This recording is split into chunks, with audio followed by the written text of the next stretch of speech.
Thanks very much, Aaron. Now, how many of us would like to lead a totally different life somewhere in the world? Now, lots of us think about it, but very few actually do something about it. Well, this week, we meet a man who did just that. A former London taxi driver, Jem Winston, followed his dream to the Caribbean and set up his own ecotourism lodge on the island of Dominica.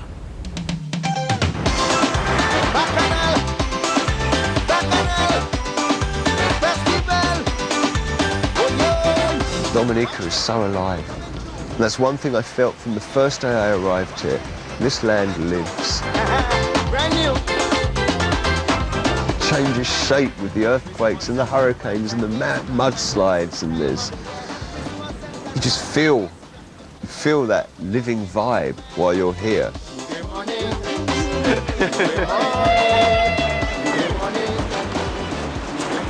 This is our water storage tank. It holds 1,000 gallons of water, which is pumped from the river 180 feet below. The two solar panels on the front of the solar house are fed directly to the pump. When it's sunny, it pumps. When it's cloudy, it stops. On and off throughout the day.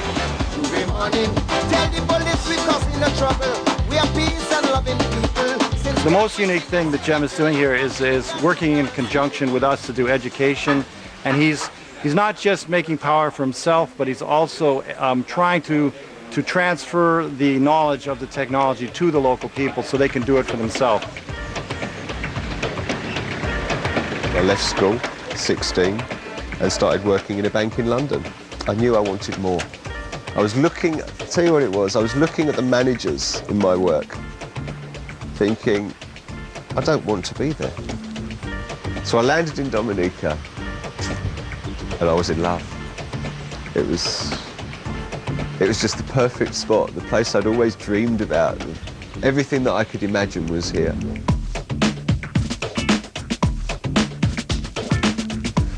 Beautiful rivers, natural environment, incredibly friendly people.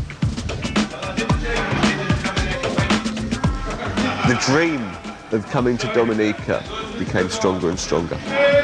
And I decided that I was going to find a way to start earning money to come and buy land in Dominica to fulfill my dream.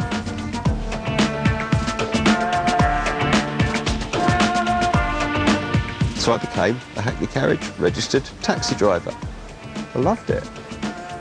Obviously, while I was working in the taxi, I was talking to everybody about this dream and what I was doing. And one day my brother said to me that he liked the idea and he was interested in joining the project. That meant my money was doubled, and that made it a real possibility. And eventually we found this piece of property. It was at a price that we could just about afford. The location was perfect, the rivers, the pools, everything was just, we were very lucky. We found exactly what we wanted. And that was the birth of Three Rivers, the end of the year 2000. As we'd finished clearing the land, we began marking out the property with bits of string where the buildings were going to go, climbing up on the hillside, looking down to see what it looked like, going down, adjusting it, moving it around. And then I think it was around the June time, finally our planning permission came through and building began.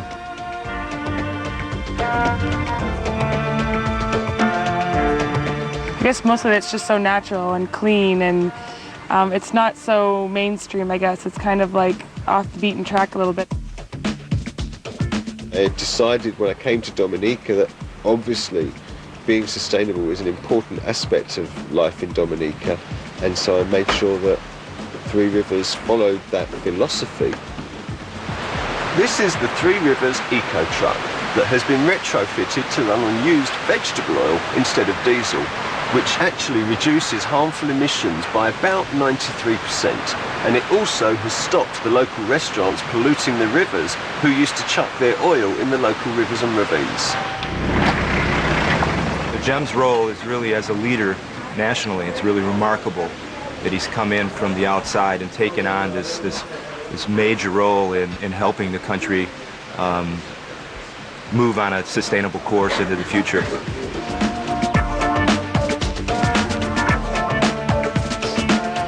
what I'm really hoping for is that Three Rivers will continue to be an important part of the Dominica tourism product, and that in many, many years to come, when I'm no longer here, Three Rivers continues. If that happens, I'll be really happy with my life.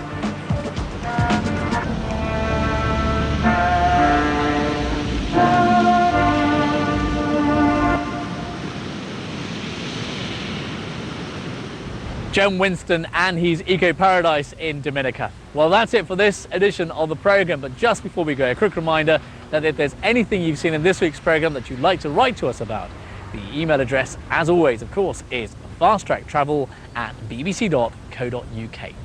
Now join us next week because we'll be in London. A year on from the bombings, we find out how tourism has been affected and pay a visit to one of the city's tallest residents as he gets a makeover. So that's all next week here on Fast Track, so I hope you can join us then. But until then, from me, Akhtar Khan, and the rest of the team, goodbye and enjoy your travels.